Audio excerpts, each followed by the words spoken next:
Importance of fibre. So ಬಾಡಿಯಲ್ಲಿ fibre ಏನಪ್ಪ ನಮಗೆ ಬೆನಿಫಿಟ್ ಮಾಡುತ್ತೆ ಕರೆಕ್ಟಾಗಿ ನಾವು ತಗೊಳ್ಳೋದ್ರಿಂದ. ಫೈಬರಲ್ಲಿ ಬಂದು 2 ಥರ ಫೈಬರ್ ಇದೆ. ಒಂದು ಸಾಲ್ಯೂಬಲ್ ಫೈಬರ್, ಮತ್ತೊಂದು ಬಂದು ಇನ್ಸಾಲ್ಯೂಬಲ್ ಫೈಬರ್.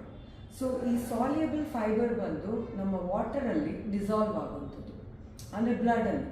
ಸೊ ಅದು ಯಾವಾಗ ನಾವು ತಗೋತೀವೋ ಅದು ಜೆಲ್ ಫಾರ್ಮೇಷನ್ ಥರ ಆಗಿ ಏನು ಮಾಡುತ್ತೆ ಅಂದರೆ ನಮ್ಮ ಅನ್ವಾಂಟೆಡ್ ಫುಡ್ ಏನಿದೆಯೋ ಅದು ಬಾಡಿಗೆ ಅಬ್ಸರ್ವ್ ಆಗೋದಕ್ಕೆ ಬಿಡಲ್ಲ. ಸೇಮ್ ಟೈಮ್ ನಮ್ಮ ಇನ್ಸಾಲ್ಯೂಬಲ್ ಫೈಬರ್ ಏನಿದೆಯೋ ಅದು ನಮ್ಮ ಬವೆಲ್ ಮೂಮೆಂಟ್ನ ಕರೆಕ್ಟಾಗಿ ಇಟ್ಕೊಳ್ಳೋದಕ್ಕೆ ಸಪೋರ್ಟ್ ಮಾಡುತ್ತೆ. ಪರ್ ಡೇ ಒಂದು ಫೀಮೇಲ್ಗೆ ಬಂದು ಕ್ಲೋಸ್ ಟು ಒಂದು 25 ಗ್ರಾಮ್ಸ್ ಆಫ್ ಫೈಬರ್ ಕೊಡಬೇಕು. ಸೇಮ್ ಟೈಮ್ ಒಂದು ಮೇಲಿಗೆ ಬಂದು ಒಂದು 35 ಗ್ರಾಮ್ಸ್ ಆಫ್ ಫೈಬರ್ ಕೊಡಬೇಕು.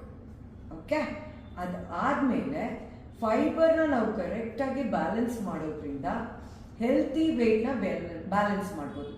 ಅದು ಅಂಡರ್ ವೆಯ್ಟು ಅಲ್ಲ ಅಥವಾ ಓವರ್ ವೆಯ್ಟು ಅಲ್ಲ. ಒಂದು ಮನುಷ್ಯ ಹೈಟ್ಗೆ ತಕ್ಕಂತೆ ವೆಯ್ಟ್ ಇರೋದಕ್ಕೂ ಸಹ ಫೈಬರ್ ಸಪೋರ್ಟ್ ಮಾಡುತ್ತೆ.